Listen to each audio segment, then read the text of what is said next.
Listen to that. I don't know if you can hear it. A nasty thunderstorm out there, and the rain just really picked up.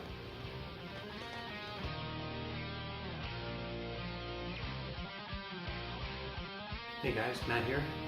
Happy Homebrew Wednesday. So I don't know how much of that you heard. I guess we'll find out when I go to edit this. But yeah, we had a heck of a thunderstorm roll through here. It's already kind of gone. I think I don't hear the rain anymore. But man, it was pelting along the side of the house here. And well, that's kind of the reason why I didn't get a chance to brew today. Today was a free day to do that, but the weather has been horrible. It's been just downpouring on and off all day. It's been very windy and still kind of cold, so not something I wanted to deal with outside.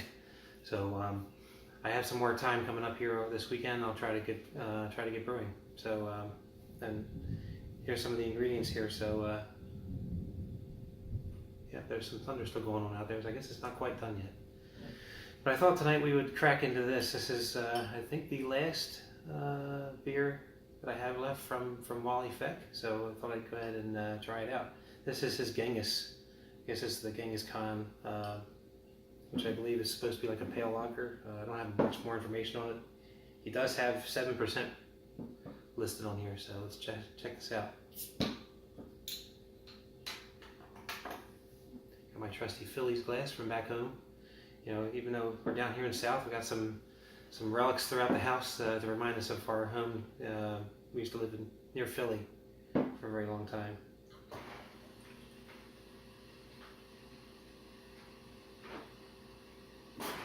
Yeah, that's the ice maker.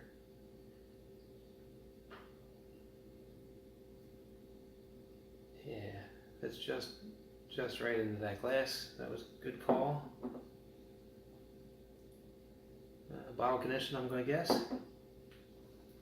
That is a very clean looking beer, very nice golden color. It's got that sort of upside down snowstorm effect in there. Nice pillowy head there, very tight bubbles. It smells awesome. It smells great. So I'm just going to go ahead and dig in. I'm not quite sure what I'm picking out of that. I can definitely smell some hops. I don't know which type. But cheers. Cheers, Wally. Thank you.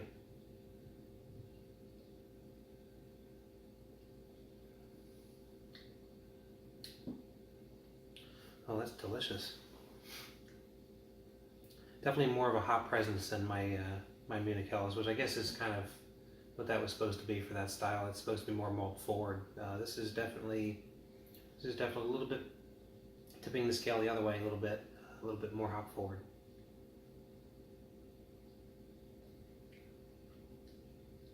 Man, I'd love to know what type of hops are in this.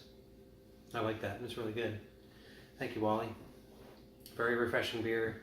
7% though. Yeah, that's pretty good. But anyway, just to talk about some of the stuff that's been going on here. So I went out and did some shopping last week. I was prepared to do my brew day today, but like I said, we'll get that done this weekend. This is all the stuff for the Irish Carbon Stout. There's the grain bills here. Got all the grains in here. I think I might have mentioned what they all are already in the last video. There's the oats. Got 2 ounces of the EKG hops. Got some vanilla beans for the secondary. Here's the Y East 1084, and of course the Jameson. So I believe it's like 2 cups of Jameson with the vanilla beans. It's going to go into the secondary. Yeah, I can't wait. It's going to be great.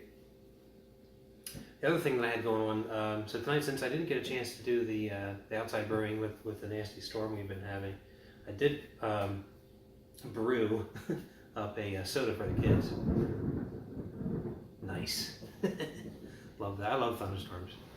And yeah, the dog doesn't really. She's kind of coddled in the corner over there. But yeah, just hope that we keep power here. Although it's not going to affect this video. It may affect for uploading it later though. But anyway, yeah. So this is the one that the kids really like. It's the sarsaparilla. These are, you can find these in the local homebrew store. The couple of stores I've been to, they all have a whole rack of these, all kinds of flavors. They're super easy to make. It took me, I don't know, maybe 15 minutes just cleaning everything up and all, just getting this done. I cleaned out a keg. I got my 5 or 6 gallon bucket. This makes about 4 gallons, so I just fill up the 4 gallons of water. Basically put a bag of sugar in there because it asks for like 8 cups of sugar, which is basically one of those, I believe it's a 4-pound bag of sugar. It's the sort of medium size.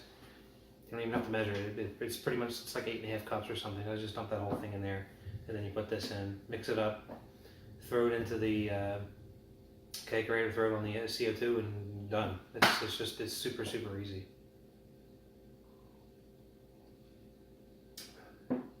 And I haven't made one in a while, so it was time. The kids have been sort of bugging, like, well, you're getting to brew some beer soon. Can we have our soda? So yeah, they'll get that. What else? Oh, so yeah, it looks like a bit of a chem lab here. I've already put away the water test kit, but the Lamont brewing kit, I used it. I bought it last year. I used it last year. I wish I left it out, but with the storm and everything, I've already closed up the garage. I've already set the alarm to the house and all, so I didn't want to go dig it out. But this is all I still left out. So I tested my water again because I haven't tested it since last March. And I just kind of wanted to see where I was at, see if the water really changed over the year. It really hasn't. Most of the numbers were pretty much the same. So yeah, chloride is 30, sulfate 0, total alkalinity came out to 30, calcium hardness was 10. The total hardness is the only thing that really changed. That kind of skewed everything else, of course. The total hardness last year when I tested it was 20 parts per million according to the Lamont test, home test. This time I did it, it came out to 10, so it actually dropped. So as a result, when I did the equations that are in the book, the magnesium, I think it was like 2.4 before, now it's 0.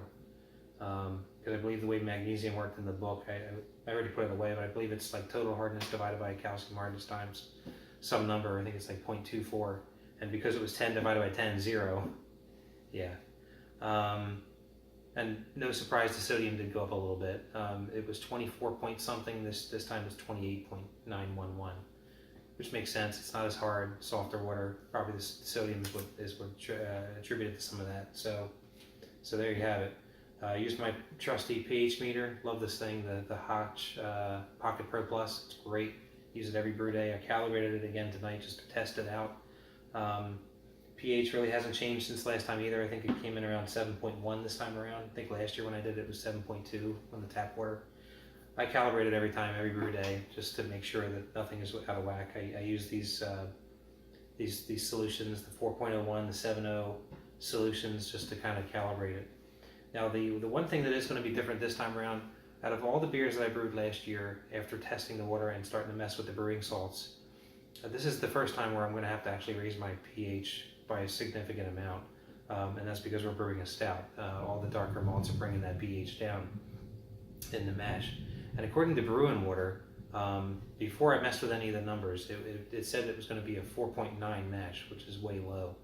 So I came across this stuff because I know chalk's not really a great way to go, and I know baking soda, while it's one way to do it, it adds more sodium to the beer.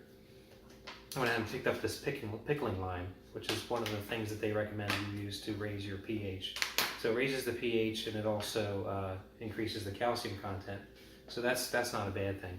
I want to actually take the camera over to my computer and show you kind of what I've been messing with. So here we go. So here's the Brewing Water spreadsheet I'm kind of going off of. I put in my new numbers on the top there, and I put in a profile that was similar to something that I thought would be good for the stout. Maybe some of the numbers are a bit low. Maybe I could always go a little bit more on calcium, a little bit more on the chloride to kind of make it more malt forward. But I'm still kind of messing with this. So as it stands right now, after putting in the pickling lime, some gypsum, some calcium chloride, some Epsom salt to kind of mess with the numbers to get them into the line that I wanted to be in a little bit better, it comes out with an estimated mash pH of 5.41. Now, in the past, when I brewed the last couple of times, I've noticed that this is close to what I've actually found. But on brew day, it's the last 3 brews that I made, the pH was 0.1 higher. So I'm expecting this to come in at around 5.5 if I use these numbers, which will be fine for a stout. Now, coming over to my other screen here, I have been messing around in the border tab of the new Beersmith 3. I don't know how well this is coming up.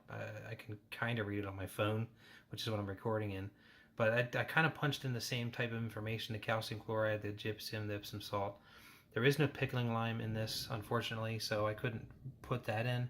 But I guess what bothers me a little bit, maybe it's just, this is their algorithm, their numbers are a little bit different. And the chloride, I believe, well, the chloride's actually a bit high compared to what I had before. Magnesium's pretty close. Sulfate is actually double what I'm showing, so I'm not really quite sure why that is.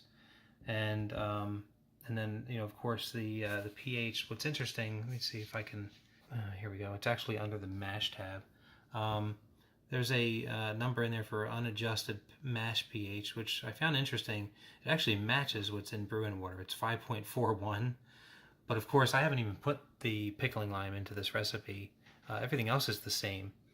Some of the numbers are just off, which I expect them to be some difference because each tool has its own algorithm and it's not going to be exact.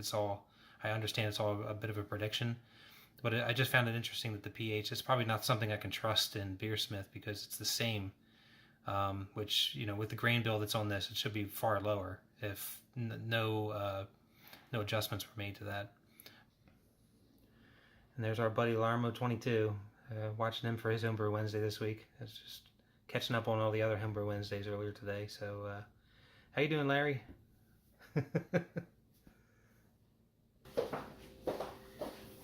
There's my beer.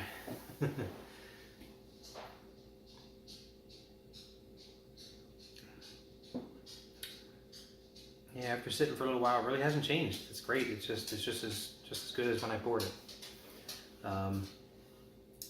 So yeah, just in closing, I know this video is probably already going up to 10 minutes or more now by now. So sorry about the rambling, but yeah, basically I'm just gonna have to go through the brew day and just keep notes and just keep track of what things look like from what I'm seeing versus what's in brewing water versus what's in Beersmith. But for now, I'm going to continue using both tools because for me, so far, brewing water, the last 5 or 6 recipes that I've done with it have been pretty close.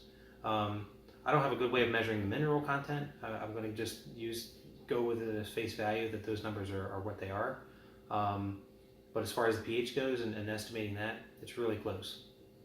I think it's like I said, I believe it's like 0.1 off every time that I've brewed. It's been pretty accurate, pretty consistent. So anyway, that's it for me, guys. Sorry again for the long video.